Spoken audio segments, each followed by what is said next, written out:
പരിശുദ്ധ ആവാതിരുമേനി, അഭിവന്ദരായ പിതാക്കന്മാരെ, ഏറ്റവും ബഹുമാന്യരായ അച്ഛന്മാരെ, സന്യാസിനി സഹോദരിമാരെ, കർത്താവിൽ വാത്സല്യമുള്ള സഹോദരി സഹോദരന്മാരെ, സ്നേഹിതരെ, ദൈവത്തിൻ്റെ സകല സൃഷ്ടിക്കും വേണ്ടി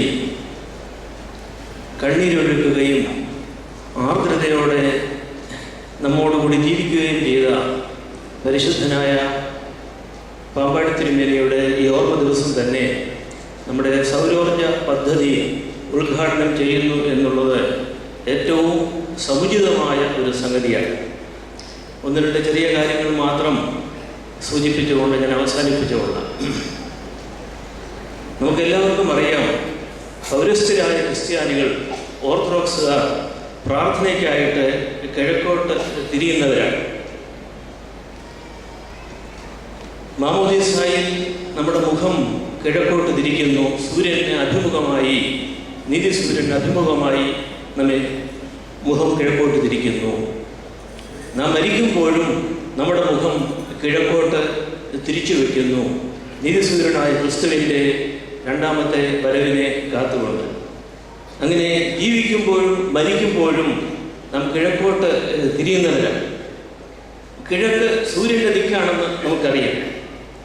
സൂര്യനെ സ്വീകരിക്കാൻ പുരോഭാഗത്ത്, അതായത് മുൻപിൽ അല്ലെങ്കിൽ ആദ്യം നിൽക്കുന്നവരാണ് പൗരസ്ത്യർ. വാക്കിൻ്റെ അർത്ഥം അതാണ്.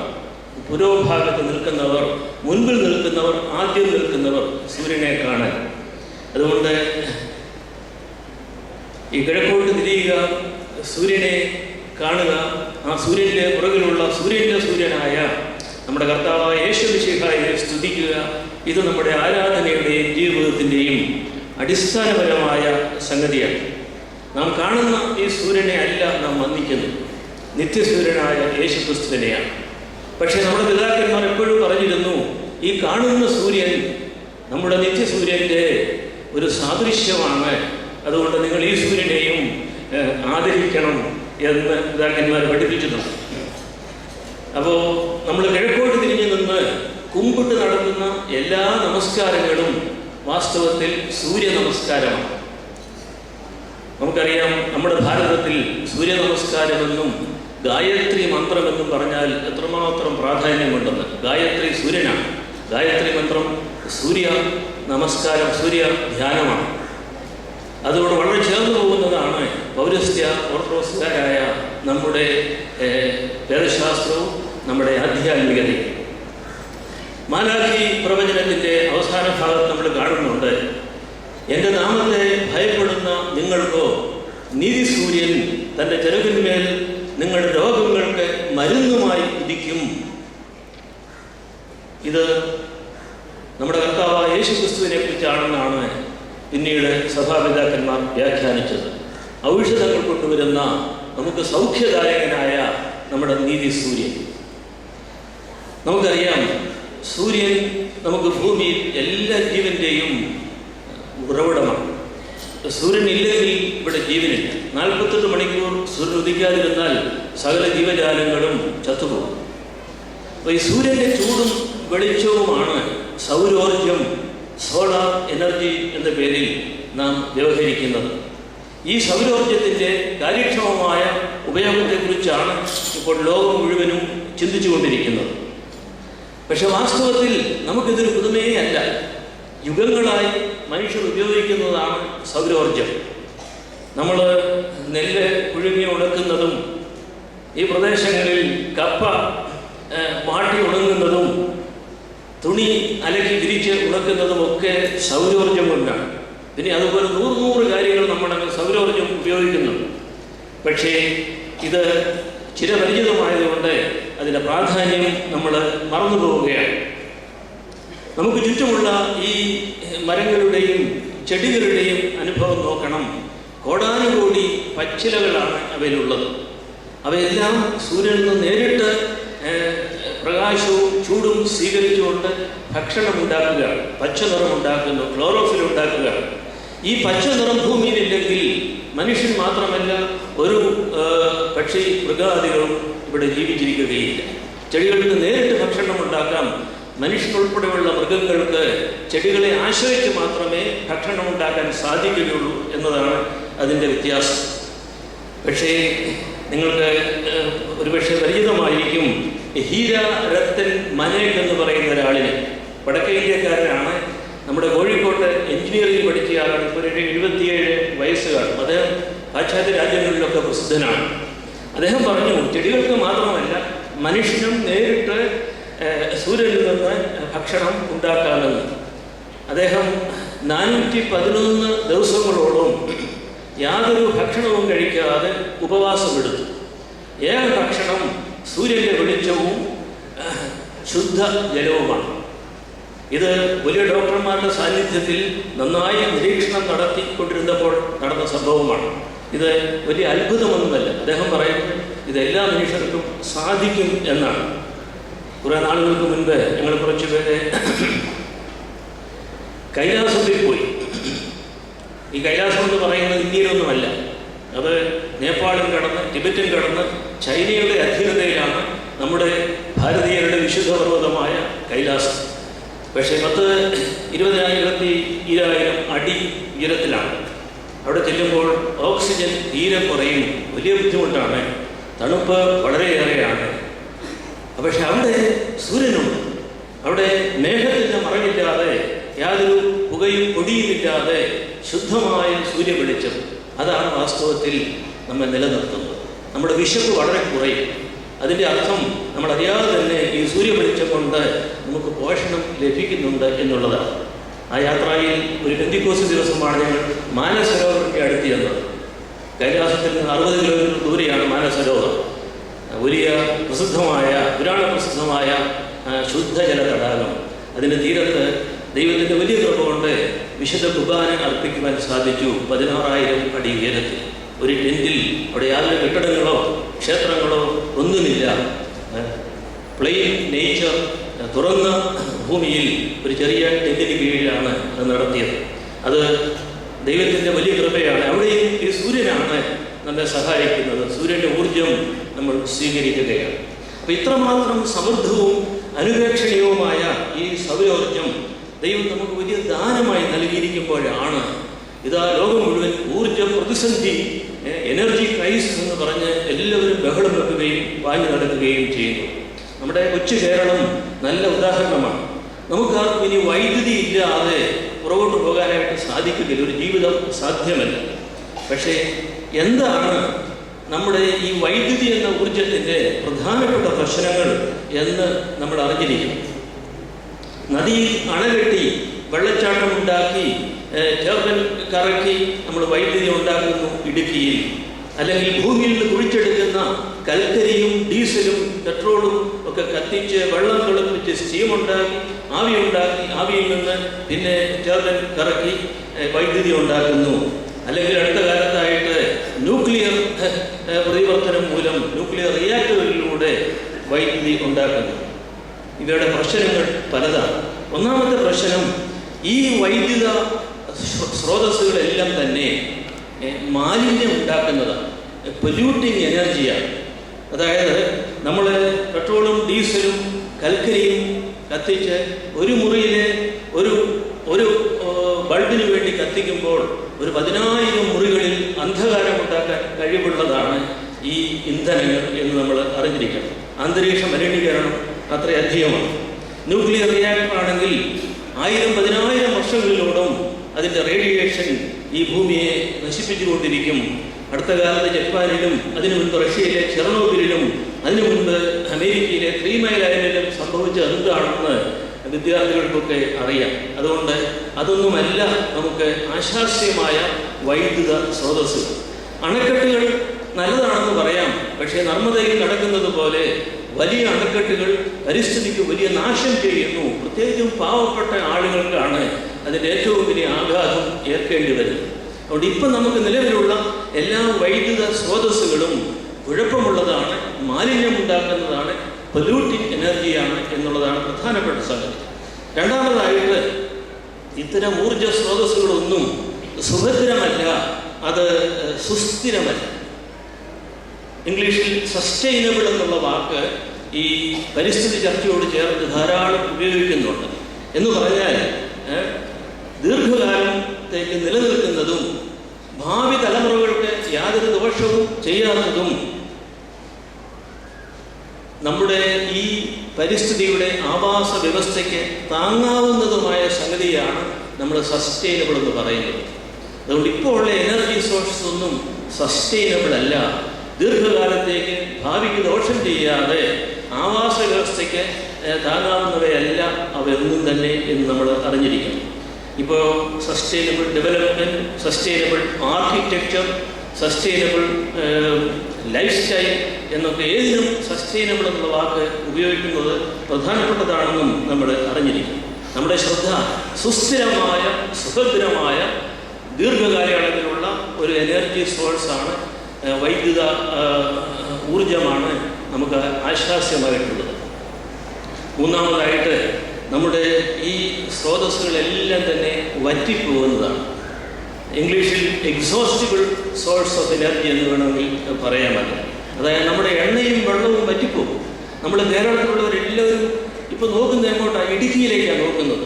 ഇടുക്കിയിൽ മഴ പെയ്യുന്നുണ്ടോ, തടാകത്തിൽ വെള്ളം പൊങ്ങുന്നുണ്ടോ എന്ന് നമ്മളെല്ലാവരും വേഴാമ്പലിനെ പോലെ കിഴക്കോട്ട് നോക്കിക്കൊണ്ടിരിക്കുകയാണ്. അതുപോലെ പത്രങ്ങളിൽ നമ്മൾ നോക്കുന്നു, എണ്ണയ്ക്ക് വില കൂടുന്നുണ്ടോ. എണ്ണയ്ക്ക് വില കൂടിയാൽ വണ്ടി ഓടുന്നതിൻ്റെ പ്രശ്നം മാത്രമല്ല, എല്ലാത്തിനും വില കൂടുകയാണ്. പക്ഷെ വില കൂടും. ഒന്ന് നാം അറിഞ്ഞിരിക്കണം, ഇടുക്കിയിൽ വെള്ളം വറ്റിക്കൊണ്ടിരിക്കും, എണ്ണയുടെ വില കൂടിക്കൊണ്ടിരിക്കും. ഇത് നമുക്ക് ഒഴിഞ്ഞ് മാറാനാവാത്ത ഒരവസ്ഥയാണ്. അതുകൊണ്ട് നമ്മൾ പുതിയ ഒരു വൈദ്യുത സ്രോതസ്സിലേക്ക് നിർബന്ധമായും തിരിയേണ്ടിയിരിക്കും. കാറ്റിൽ നിന്ന് വൈദ്യുതി ഉണ്ടാക്കുന്നുണ്ട്, തിരമാലകളിൽ നിന്നുണ്ട്, സൂര്യനിൽ നിന്നുണ്ട്. പക്ഷേ ഇതുവരെ കണ്ടിടത്തോളം സൂര്യനിൽ നിന്നുള്ളതായ ഊർജ്ജ ശേഖരണമാണ് ഏറ്റവും നന്നായിട്ട് കാണുന്നതും ധാരാളം ലഭിക്കുന്നതും എളുപ്പമുള്ളതും അതാണ്. പക്ഷേ സാങ്കേതികമായ ചില പ്രശ്നങ്ങളുണ്ട്. ഇന്നലെ നമ്മുടെ MBC കോളേജിലെ ഷാജി വലിയാസ് സാർ ഒരു ലേഖനം എഴുതിയിരുന്നു മനോരമയിൽ. അതിൻ്റെ അകത്ത് പറയുന്നുണ്ട്, അതായത് ഈ വൈദ്യുതി സംഭരിച്ചു വെക്കാനുള്ള ബാറ്ററിയുടെ സംവിധാനം വളരെ ചെലവേറിയതാണ്. പക്ഷെ ഒരു കാര്യം വളരെ വ്യക്തമാണ്, ഗവേഷണങ്ങൾ നടക്കുന്നുണ്ട്. അധികം താമസിയാതെ ബാറ്ററി കൂടാതെ തന്നെ നമ്മുടെ പവർ ഗ്രിഡിലേക്ക്, അതായത് നമ്മളിപ്പോൾ ഉപയോഗിക്കുന്നതായ പവർ ഗ്രിഡിലേക്ക് ഈ എനർജി ശേഖരിക്കുന്ന എനർജി കൊടുക്കാനും തിരിച്ചെടുക്കാനും നമുക്ക് സാധിക്കുന്ന അവസ്ഥ അധികം താമസിയാതെ വരും. അതുകൊണ്ട് ഇതിൻ്റെ ചിലവ് വളരെ കുറയുകയും ചെയ്യും. നിങ്ങൾക്കെല്ലാവർക്കും അറിയാവുന്നതുപോലെ ഈ എണ്ണ കമ്പനികൾ, ഭീമമായ ലാഭമെടുക്കുന്ന എണ്ണ കമ്പനികളും ഈ തുടരെ ലക്ഷോപലക്ഷം വാഹനങ്ങൾ പുറത്തിറക്കുന്ന വാഹന കമ്പനികളുമാണ് പ്രധാനമായും ഈ സോളാർ എനർജിയെ ഗവേഷണം നടത്തുന്നതിൽ നിന്ന് പിന്തിരിപ്പിക്കുന്ന ശക്തികൾ. അവർക്ക് അവരുടെ ലാഭം നഷ്ടപ്പെടാൻ അവർക്ക് താല്പര്യമില്ല. പക്ഷേ എങ്കിലും അതിനൊക്കെ അതിജീവിച്ചുകൊണ്ട് സോളാർ പരീക്ഷണം പുരോഗമിക്കും. കാരണം അത് പഴയ എനർജി സോഴ്സാണ്, അത് ദൈവം നൽകിയിരിക്കുന്നതാണ്. അതിനെ തടയുവാൻ ആർക്കും സാധിക്കുകയില്ല. ഇപ്പോഴത്തെ നമ്മുടെ സംസ്കാരത്തെ ഈ കാർബൺ സംസ്കാരം എന്ന് വേണമെങ്കിൽ വിശേഷിപ്പിക്കാം. അതായത് നമ്മുടെ വ്യവസായങ്ങളും നമ്മുടെ വാഹനങ്ങളും എല്ലാം അന്തരീക്ഷത്തിലേക്ക് പുറന്തള്ളുന്ന ഈ കാർബൺ അടങ്ങിയ വസ്തുക്കൾ, വാതകങ്ങൾ നമ്മുടെ ഭൂമിയെ ചൂടുപിടിപ്പിക്കുകയാണ്. അതാണ് ഗ്ലോബൽ വാർമിംഗ് എന്നൊക്കെ പറയുന്നത്. ഈ ഭൂമിയുടെ ചൂട് എല്ലായിടത്തും കൂടിക്കൊണ്ടിരിക്കുകയാണ്, നമുക്ക് തന്നെ കേരളത്തിൽ അറിയാം. അതുപോലെ തന്നെ നമ്മുടെ കാലാവസ്ഥയെ മാറ്റുന്ന ക്ലൈമറ്റ് ചേഞ്ച്, കാലാവസ്ഥയെ പൂർണ്ണമായിട്ടും മാറ്റിക്കളയുന്ന ഒരു സാഹചര്യമാണ് നിലവിലുള്ളത്. ഇതിൻ്റെ എല്ലാം മൂലകാരണം ഈ കാർബണാണ് എന്ന് ഐക്യരാഷ്ട്ര സംഘടനയും മറ്റും തിരിച്ചറിഞ്ഞിട്ട് ലോകത്തിലുള്ള എല്ലാ രാഷ്ട്രങ്ങളെയും വിളിച്ച് പല ഉച്ചകോടികൾ ഇപ്പോൾ നടത്തി. അവിടെയൊക്കെ അവരാവശ്യപ്പെടുന്നത് ഈ രാഷ്ട്രങ്ങൾ, പ്രത്യേകിച്ചും വ്യാവസായിക രാഷ്ട്രങ്ങൾ, അവരെ അന്തരീക്ഷത്തിലേക്ക് പുറന്തള്ളുന്ന ഈ കാർബൺ വാതകത്തിൻ്റെ ഉൽപ്പാദനം കുറയ്ക്കണം എന്നാണ്. പക്ഷെ ആരും കേൾക്കുന്നില്ല. പ്രത്യേകിച്ചും അമേരിക്ക പോലുള്ള വൻകിട രാഷ്ട്രങ്ങൾ ഒട്ടുമേ കേൾക്കുന്നില്ല. കാരണം അവരുടെ ഈ ധാരാളത്വം കലർന്ന ഉപഭോഗ ജീവിത ശൈലിയുടെ ഭാഗമായിട്ട് ധാരാളം കാർബൺ വാതകങ്ങളാണ് അന്തരീക്ഷത്തിലേക്ക് പോകുന്നത്. അത് അന്തരീക്ഷത്തെ മലിനമാക്കുക മാത്രമല്ല, ഓസോൺ പാളികളെ തകർക്കും, ഭൂമിയെ ചൂടുപിടിപ്പിക്കും, നമ്മുടെ കാലാവസ്ഥയെ മുഴുവൻ തകിടം മറിക്കുകയും ചെയ്യും.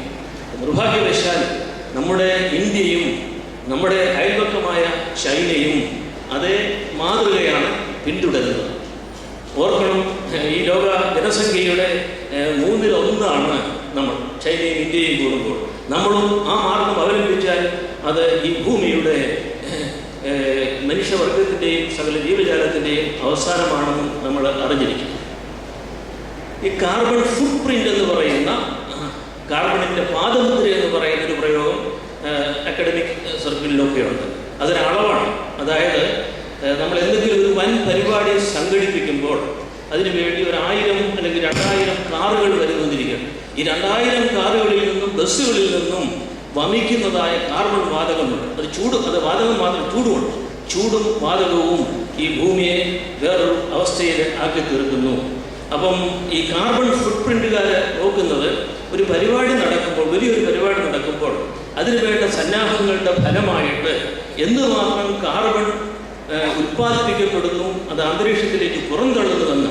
അതുകൊണ്ട് അതിൻ്റെ അടിസ്ഥാനത്തിലാണ് ഇതിൻ്റെ സസ്റ്റൈനബിലിറ്റി, ഇതിൻ്റെ നന്മയെ അവർ വിലയിരുത്തുന്നു. അതുകൊണ്ട് പക്ഷെ നമുക്കറിയാം, അത് മതങ്ങളും ആണെങ്കിലും രാഷ്ട്രീയ സംഘടനകളാണെങ്കിലും വലിയ വലിയ വാഹന ജാഥകളും വിളംബര ജാഥകളും വാഹന തീർത്ഥാടനങ്ങളും, അത് വേളാങ്കണ്ണിയിലാണെങ്കിലും ശബരിമലയിലാണെങ്കിലും പരിമലയിലാണെങ്കിലും ഒക്കെ വാഹന തീർത്ഥാടനങ്ങളായിട്ട് നമ്മുടെ തീർത്ഥാടനങ്ങൾ മാറിക്കൊണ്ടിരിക്കുകയാണ്. എന്തുമാത്രം അന്തരീക്ഷത്തിന് മലിനീകരണം ഉണ്ടാക്കുന്നു, ആന്തരിക വിശുദ്ധിക്ക് വേണ്ടിയാണ് നമ്മൾ പോകുന്നത്. പക്ഷേ അത് ബാഹ്യമായ ഈ ലോകത്തെ മുഴുവൻ മലിനമാക്കുന്നു എന്നുള്ളത് നമ്മൾ അറിഞ്ഞിരിക്കണം. അതുകൊണ്ട് തീർത്ഥാടനങ്ങൾ പോലെയുള്ളവരുടെ വിശുദ്ധി നമ്മൾ തിരിച്ചെടുക്കണം. ഒരിക്കൽ പട്ടശ്ശേരിമേട് പെരുന്നാൾ പഴയസംഘടന നടത്തിയപ്പോൾ വാഹനജാഥ എന്നാണ് പറഞ്ഞത്. ഈ പ്രദേശത്തുള്ള എല്ലാ 2 വാഹനങ്ങളും 4 ചക്ര വാഹനങ്ങളും എല്ലാം വന്നിട്ട് ഭയങ്കരമായ ബഹളമുണ്ടാക്കി നിങ്ങൾ ആരെങ്കിലും ഓർത്ത് കാണും. ഭാഗ്യവശാൽ അത് അവിടെ അവസാനിപ്പിച്ചു. തീർത്ഥാടനങ്ങൾ അതിൻ്റെ വിശുദ്ധിയിലേക്ക് തിരിച്ചു പോകണം. അന്തരീക്ഷത്തെ നമ്മൾ ഇവിടെ പാമ്പാടി തിരുമേനിയുടെ ഈ സ്ഥലത്ത് നടന്ന തീർത്ഥാടനങ്ങളും ഭാവിയിൽ അങ്ങനെ ആയിരിക്കണം എന്ന് നമ്മൾ ന്യായമായിട്ട് ചിന്തിക്കേണ്ടതാണെന്ന് കൂടി സ്നേഹപൂർവ്വം ഓർമ്മിപ്പിക്കുകയാണ്. എൻ്റെ വാക്കുകൾ അവസാനിപ്പിക്കുകയാണ്. നമ്മുടെ കേരളത്തിൻ്റെയും ഇന്ത്യയുടെയും ലോകത്തിൻ്റെ മുഴുവൻ്റെയും ഊർജ പ്രതിസന്ധിക്ക് ഏക പരിഹാരം ഇപ്പോൾ സൗരോർജമാണെന്നാണ് അറിവുള്ളവർ പറയുന്നത്. നമുക്കറിയാം, നമ്മുടെ പള്ളികൾ മിക്കവാറും തന്നെ ഉയർന്ന സ്ഥലങ്ങളിലാണ്. പള്ളികൾ നല്ല ഉയരത്തിലാണ് പണിയുന്നത്. അതുകൊണ്ട് ഈ ഒരു വർഷത്തിലെ ചില ദിവസങ്ങൾ ഒഴിച്ചാൽ ബാക്കി എല്ലാ ദിവസവും നമുക്ക് സമൃദ്ധമായ സൂര്യ വെളിച്ചമുണ്ട്. ഈ സൂര്യൻ്റെ പ്രകാശം ഉപയോഗിച്ച് നമുക്ക് അത്യാവശ്യമുള്ള വിളക്കുകൾ കത്തിക്കാനായിട്ട് സാധിക്കും. നമുക്ക് ഒരു വലിയ സന്തോഷമുണ്ട്. നമ്മുടെ ഈ കോട്ടയം ഭദ്രാസനത്തിൻ്റെ ഒരു പ്രധാന കേന്ദ്രമായ മാർ ബസേലിയോസുറായും ദീവാനിയോസ് തിരുമേനി അങ്ങനെ സൗരോർജ സംവിധാനം ഏർപ്പാട് ചെയ്തു. ഇവിടെയും അത് തുടങ്ങിക്കഴിഞ്ഞു എന്നുള്ളത് വലിയ മാതൃകാപരമായ സംഗതിയാണ്. അതുകൊണ്ട് നമുക്ക് അഭിമാനപൂർവ്വം പറയാം. ഞാൻ ഓർക്കുന്നുണ്ട്, ഏതാനും വർഷങ്ങൾക്ക് മുൻപ് നമ്മുടെ സഭയിൽ ഒരു പരിസ്ഥിതി കമ്മീഷൻ തുടങ്ങിയപ്പോൾ ഈ എളിയൊരു നിർദ്ദേശം വെച്ചു. നമ്മുടെ കുറേ തിരഞ്ഞെടുത്ത പള്ളികളിൽ നമുക്ക് സൗരോർജ പദ്ധതി ആരംഭിക്കണമെന്ന്. അപ്പം അതിൻ്റെ ചുമതലക്കാരൊക്കെ പറഞ്ഞു, അല്ല, നമുക്ക് 1,00,000 മരങ്ങൾ വെക്കുകയാണ് പ്രധാനം എന്ന് പറഞ്ഞു. അപ്പോൾ അന്ന് കേരളത്തിലുള്ള എല്ലാ സംഘടനകളും മതങ്ങളും 1,00,000 മരം വെക്കുകയാണ്. പക്ഷേ നമുക്കറിയാം, മരം നല്ലതാണ്, തണൽ തരും, പ്രകൃതിക്ക് നല്ലതാണ്. പക്ഷേ കേരളത്തിൽ ഇങ്ങനെ 10,00,000 മരങ്ങൾ വെക്കാനുള്ള സ്ഥലമൊന്നും നമുക്കില്ല. അതുകൊണ്ട് നമ്മൾ അങ്ങനെയുള്ള സ്വപ്നമയമായ കാര്യങ്ങളിലേക്ക് അധികം പോകാതെ, ഇത് പ്രായോഗികമായൊരു സംഗതിയാണ്. നമ്മുടെ കുറേ പള്ളികൾ തീരുമാനമെടുത്തിട്ട് അതിന് അച്ഛന്മാർക്ക് പ്രയാസമുണ്ടെന്ന് എനിക്കറിയാം. കാരണം അച്ഛന്മാരുടെ സോഷ്യലിൽ 2 മാസം മുൻപ് നമ്മളിത് അവതരിപ്പിച്ചതാണ്. കാരണം പള്ളിയുടെ ഭരണസമിതിയുണ്ട്. അതുകൊണ്ട് അവിടെ നിന്ന് വന്നിരിക്കുന്ന ഭരണസമിതി അംഗങ്ങളും ട്രസ്റ്റിമാർ, കൈക്കാരന്മാരും സെക്രട്ടറിമാരും അച്ഛന്മാരും ഒരുമിച്ച് തീരുമാനമെടുക്കണം. കാരണം നമ്മുടെ സമ്പത്തുള്ള പള്ളികളിൽ മനുഷ്യന് യാതൊരു ആവശ്യവുമില്ലാത്ത നിർമ്മാണ പ്രവർത്തനങ്ങളാണ് അത് കൊടിമരം മുതൽ നടക്കുന്നതെന്ന് ദുഃഖത്തോടെ നമ്മൾ തിരിച്ചറിയണം. ഒരാവശ്യമുള്ള കാര്യങ്ങളല്ല, പ്രകൃതിയെ നശിപ്പിക്കുന്ന നിർമ്മാണ പ്രവർത്തനങ്ങളാണ്. കാരണം പള്ളിക്ക് പണമുണ്ട്, ആ പണം ഉപയോഗിക്കാനായിട്ട് നമ്മൾ തെറ്റായ മാർഗം സ്വീകരിക്കുന്നു. ഇതാണ് പ്രധാനപ്പെട്ട സംഗതി. തിരിച്ചറിഞ്ഞുകൊണ്ട് ആദ്യം കുറച്ച് പണം ചെലവുണ്ടെങ്കിലും ആത്യന്തികമായിട്ട് നമുക്ക് പ്രയോജനം ചെയ്യുക മാത്രമല്ല, സകല ജീവജാലങ്ങൾക്കും അത് പ്രയോജനം ചെയ്യും. നല്ല മാതൃക നമുക്ക് കാണിക്കാനും സാധിക്കും. അതുകൊണ്ട് പരിശുദ്ധ ബാബാതിരിമേനയുടെ സാന്നിധ്യത്തിൽ ഈ ഒരു സംഭവം, ഈ ഉദ്ഘാടനം ഇവിടെ നടക്കുന്നു എന്നുള്ളതിൽ നമുക്ക് എല്ലാവർക്കും വളരെ സന്തോഷമുണ്ട്. നമ്മൾ പുതിയ യുഗത്തിലേക്ക് പ്രവേശിക്കുകയാണ്. ദൈവത്തിൻ്റെ മഹാദാനങ്ങളെക്കുറിച്ച്, സൃഷ്ടിയിൽ നമുക്ക് നൽകിയിരിക്കുന്ന മഹാദാനങ്ങളെക്കുറിച്ച് നമ്മൾ നന്ദിയോടെ ഓർക്കുകയും ദൈവത്തെ സ്തുതിക്കുകയും അത് നമ്മുടെ സകല ജീവജാലങ്ങളുടെയും ഉപയോഗത്തിനായിട്ട് നമ്മൾ സമർപ്പിക്കുകയും ചെയ്യണം. 13-ാം നൂറ്റാണ്ടിൽ ജീവിച്ചിരുന്ന അസീസിയിലെ ഫ്രാൻസിസിൻ്റെ അതിമനോഹരമായൊരു പ്രാർത്ഥനയുണ്ട്. നിങ്ങൾക്കറിയാം, ഒരു പ്രാർത്ഥനാ ഗീതമാണ്, കാൻഡിക്കിൾ ഓഫ് ദ ക്രീച്ചേഴ്സ്, സൃഷ്ടികളുടെ ഗാനം എന്ന് വേണമെങ്കിൽ പറയാം. അതിൽ സൂര്യനെ കുറിച്ചുള്ളത് മാത്രം ഞാനൊന്ന് സൂചിപ്പിച്ചുകൊണ്ട് എൻ്റെ എളിയ വാക്കുകൾ അവസാനിപ്പിച്ചുകൊള്ളാം. അദ്ദേഹം ഇങ്ങനെ പ്രാർത്ഥിക്കുകയാണ്, സൂര്യനെ നോക്കി: കർത്താവായ ദൈവമേ, നിന്റെ സകല സൃഷ്ടികൾക്കും വേണ്ടി നിനക്ക് ഞങ്ങൾ സ്തുതി പാടും. പ്രത്യേകിച്ചും ഞങ്ങളുടെ പ്രിയങ്കരനായ സഹോദരൻ സൂര്യന് വേണ്ടി നിനക്ക് സ്തോത്രം. അവൻ്റെ പകലിലൂടെ നീ ഞങ്ങൾക്ക് വെളിച്ചം തരും. അവൻ അതീവ സുന്ദരനും മഹാശോഭയുള്ളവനുമാണ്. അത്യുന്നതനായ ദൈവമേ, നിന്റെ മഹനീയമായ തേജസ്സിൻ്റെ സാദൃശ്യമാണ് അവൻ വഹിക്കുന്നത്. ദൈവമേ അനുഗ്രഹിക്കും.